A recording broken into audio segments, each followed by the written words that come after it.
నా పేరు కాకి. నాకది మనుషులు పెట్టిన పేరు. అస్థిపంజరం ఇది నేను మనుషులకు పెట్టిన పేరు. ఎందుకో ఈ కథ చివరిలో మీకే అర్థమవుతుంది. నాకు 4 పిల్లలు. అందులో 2 నా పక్క చెట్టు మీద ఉండే కోయిలవి. కోయిలకు గుడ్డు పెట్టడం మాత్రమే తెలుసు, పిల్లలుగా మార్చడం తెలీదు. కానీ మాకు గుడ్లు పెట్టడం, వాటిని పొదిగేయడం, బిడ్డలుగా మార్చడం మాత్రమే కాదు, వేరే తల్లి బిడ్డల్ని మా బిడ్డలుగా కంటికి రెప్పలా కాపాడడం కూడా తెలుసు. ఆ రోజు ఆదివారం, జోరున వాన, బంగాళాఖాతంలో వాయుగుండమంట. ఎవరో 2 చెట్టు కింద మాట్లాడుకుంటుంటే విన్నాను. పిల్లలేమో ఆకలి అంటున్నాయి. కర్మ కాకపోతే ఈ రోజే చెత్తకుండిలో డ్రైనేజ్లో ఏమీ దొరకని పరిస్థితి. ఒక పక్క పిల్లల్ని చూస్తుంటే కడుపు తరుక్కుపోతుంది. మనసుకు దెబ్బ తగిలితే ఓర్చుకోలేని శక్తి మన శరీరానికి ఉండొచ్చేమో గాని మనం ప్రేమించే వాళ్ళకి దెబ్బ తగిలితే ఓర్చుకునే శక్తి మన మనసుకు ఉండదు కదా. అందుకే వాటి కోసం ఏమైనా తేవడానికి గాల్లోకి ఎగిరాను. ఎదురుగాలికి ఎగరలేక రెక్కలు అలసిపోతున్నాయి. ఆకలి కేకలేస్తున్న పిల్లల పరిస్థితి ఏంటి అనే ఆలోచనలు పెరిగిపోతున్నాయి. వాన చినుకులు విసిరిన రాళ్లలా శరీరానికి తూట్లు పెడుతున్నాయి. కాసేపు అలసట తీర్చుకుందామని ఒక ఇంటి ముందున్న మామిడి చెట్టు మీద వాలాను. సరిగ్గా సమయం మధ్యాహ్నం 12:45. నా అదృష్టం కొద్దీ అప్పుడే ఆ ఇంట్లో భోజనానికి కూర్చున్నారు. వాళ్ళు తినేదాకా ఉంటే కనీసం 4 మెతుకులైనా చేతులు కడిగేసిన కంచాల్లో దొరక్కపోవా అని నా ఆశ. ముందు పచ్చడి, తర్వాత కూర, ఆ తర్వాత సాంబారు, చివరిగా పెరుగు. ఇది వాళ్ళ మెను. మొత్తం 4. ఒకతను మాత్రం ముసలివాడు, ఒక 70 ఏళ్ల వరకు ఉంటాయి. పాపం అతని కంచంలో మాత్రం అన్నం, ఎర్రటి రంగులో మామిడి పచ్చడి. అమ్మా, తాతయ్య కూరేయొచ్చుగా అని పెద్దాయన పక్కనున్న చిన్నపిల్లాడు అన్నాడు. వాడలా అనగానే ఆ పిల్లాడికి ఎదురుగా ఉన్న వాళ్ళ అమ్మ, ఏంట్రా వేసేది, నోరు మూసుకొని తిను, తిండి పెట్టడమే ఎక్కువ. దేవుడు కొంతమందిని తీసుకోపోకుండా భూమికి భారంగా ఎందుకు ఉంచుతాడో అర్థం కాదు.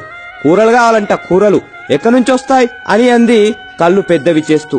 ఆమెను అలా చూసి సంబంధం లేని నాకే భయమేసింది. ఇక ఆ పిల్లోడెంత? అక్కడంతా జరుగుతున్నా ఆ పిల్లాడి నాన్న మాత్రం ఏమీ పట్టనట్టు, ఏవే ఇంకొంచెం సాంబారు పోయి అని పోయించుకొని తింటున్నాడు. వాడు అచ్చం బురదలో పడుకునే పందికి ముందు 2 కాళ్ళు తీసేసి చేతులు పెడితే ఎలా ఉంటాడో సరిగ్గా అలానే ఉన్నాడు. పాపం వాడి ముఖాన్ని వాడు రోజు అద్దంలో ఎలా చూసుకుంటున్నాడో. పాపం మా పెద్దాయనకు అన్నం కలుపుకోవడానికి కూడా చేతుల్లో బలం లేదు. అయినా సరే బాగా ఆకలేస్తుంది అనుకుంటా త్వరగా అన్నం కలుపుతున్నాడు. వణుకుతున్న చేతులతో మొత్తాన్ని కలిపేశాడు. ఆత్రంగా ఒక ముద్ద తీసి నోట్లో పెట్టుకున్నాడు. వెంటనే నీళ్లు తాగాడు. బాగా మంటగా ఉందనుకుంటా కంట్లోంచి నీళ్లొచ్చాయి. ముఖం ఎర్రగా మారిపోయింది. ఎదురుగా ఉన్న నెయ్యి వైపు చూశాడు, కానీ అడగడానికి ధైర్యం చాలట్లేదనుకుంటా అలాగే ఉండిపోయాడు. అయ్యో, ఎంత దారుణం! పాపం పెద్దాయన. వాళ్ళు తినడం అయిపోయింది. అందరూ లేచారు. ఆ పెద్దాయన కూడా చెంబులో నీళ్లు మొత్తం తాగేసి లేచి బయటకు వచ్చి చుట్టూ చూశాడు. అప్పుడు ఆయనకు నేను కనబడ్డాను. నా దగ్గరికి వచ్చి నా ముందు ఆ అన్నం పడేశాడు. ఒక్క క్షణం నా కంట్లో నీళ్లు తిరిగాయి. పెద్దాయనా, నీ ఆకలి తీరకపోయినా నా ఆకలి తీరుస్తున్నావు. నీ రుణం ఎలాగైనా తీర్చుకుంటా అని మనసులో అనుకొని నేను కొన్ని మెతుకులు తిని కొన్ని మెతుకులు గొంతున బట్టి గూటికి చేరి పిల్లల ఆకలి తీర్చాను.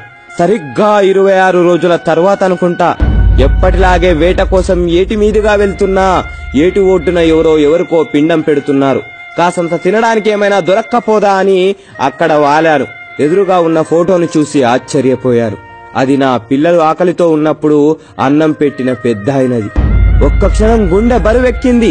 విచారంతో రెక్కలు దిగజారిపోయాయి. అయ్యా, పిండం పెట్టి కాకుల్ని పిలవండి, మీ నాన్నగారు వాటి రూపంలో వచ్చి తింటారు అని పూజారి గారు చెప్పారు. ఒక పెద్ద కంచాన్ని పెద్దాయన కొడిక్కిస్తూ, ఆ కంచాన్ని చూడగానే నా ఆశ్చర్యం ఆకాశాన్నంటింది. నల్లటి నా ముఖం తెల్లబారిపోయింది. ఎందుకంటే ఆ కంచంలో పంచభక్ష పరమాన్నాలు ఉన్నాయి. ఓర్ని మనుషులు, మీరేం మనుషులురా బాబు! బ్రతికినంత కాలం బ్రతకడానికి పెట్టకుండా చచ్చిన తర్వాత బ్రతికించడం కోసం పెడుతున్నారా? పోవడం కోసం కోరికలు కోరుకొని కాకి రూపంలో రావడానికి పూజలు చేస్తున్నారా? బ్రతికినంత కాలం రాబందుల్లా పిక్కు తిని విసిరేసింది తినడానికి కాకుల్ని పిలుస్తున్నారా? ప్రాణమున్నంత కాలం పెద్దైన కప్పుకోవడానికి కండువా కూడా ఇవ్వకుండా పోయాక కట్టుకోవడానికి పట్టుపంచ పెట్టారా? ఏం మనుషులరా బాబు! పాపం ముసలాయన్ని బ్రతికినంత కాలం దినదినం గండంగా బ్రతికేలా చేసి ఇప్పుడు ఏమీ తెలియని అమాయకుల్లా ఫోటోకి దండం పెడుతున్నాడు. అసలు వీణ్ణి నా ముక్కుతో పొడిచి చంపాలి. ఎరా ఎదవా, ఇంటి చెట్టు మీద వాలితే ఈసడించుకున్న కాకిలో ఈరోజు మీ నాన్నని చూసుకుంటున్నావా? కొంచెం కూడా సిగ్గనిపించడం లేదా? ఎంగిలి మెతుకులు వేయడం కూడా అనవసరం అనుకున్న కాకి పరమాన్నం తినడానికి కావలసి వచ్చిందా? అలా మనసులో వాణ్ణి తిడుతున్నప్పుడు నా ఆవేశం కట్టలు తెంచుకుంది. వెంటనే గాల్లోకి ఎగిరాను. చుట్టూ ఉన్న నా కాకుల స్నేహితుల దగ్గరికి వెళ్లి జరిగిందంతా చెప్పి ఆ పిండాన్ని ఎవరూ తినొద్దని చెప్పాను. అందరూ సరే అన్నారు. గంట 2 గంటలు అలా గంటలు గడుస్తూనే ఉన్నాయి. పిండం తినడానికి ఒక్క కాకి కూడా రావట్లేదు. చుట్టూ ఉన్న జనాల్లో అనుమానం మొదలైంది. బ్రతికినంత కాలం ఆయన్ని బాగా చూసుకోలేదేమో, అందుకే ఇప్పుడు తినడానికి రావట్లేదు అని ఒకడు, ఉన్నన్ని రోజులు బాధ పెట్టుంటారు అందుకే ఆయన రావట్లేదని ఇంకొకరు, నేను రోజు చూసేవాణ్ణి అన్నం కూడా సరిగ్గా పెట్టేవాళ్ళు కాదు అందుకే ఇప్పుడు రావట్లేదని మరొకరు మాట్లాడుకోవడం మొదలు పెట్టారు. అవి విని ఫోటో ముందు కూర్చున్న ముసలాయన కొడుక్కి తల తీసేసినట్టయింది. అలా ఉండిపోయాడు. కనీసం తన బాధ చెప్పుకోలేని పరిస్థితి. పరువు పోయినట్టు, ఏదో కోల్పోయినట్టు, బ్రతికున్నా చచ్చిపోయినట్టు అనిపిస్తుంది అతనికి. నా బిడ్డల ఆకలి తీర్చినందుకు ఆ పెద్దాయన రుణం ఇలా తీర్చుకున్నాను. ఈరోజు ఒక మంచి పని చేశా అనిపించి గర్వంగా గాల్లోకి ఎగిరాను. మనిషి వింటున్నావా? నీకే చెప్పేది.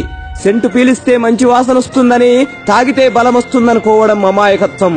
అలాగే డబ్బు అవసరం తీర్చే వస్తువులనిచ్చిందని ప్రేమించే మనుషుల్ని కూడా ఇస్తుందనుకోవడం మూర్ఖత్వం. అయినా ప్రేమ ఇవ్వడానికి మనకు లేనప్పుడు ప్రేమను తీసుకోవడానికి హక్కెలా పొందుతావు? ఒక మనిషి గొప్పతనాన్ని అతను చేసిన పనులను బట్టో మంచిని బట్టో కాకుండా అతనుకున్న డబ్బును బట్టి నిర్ణయించే సమాజంలో బతుకుతున్నావు మనిషి. త్వరగా బయటపడు.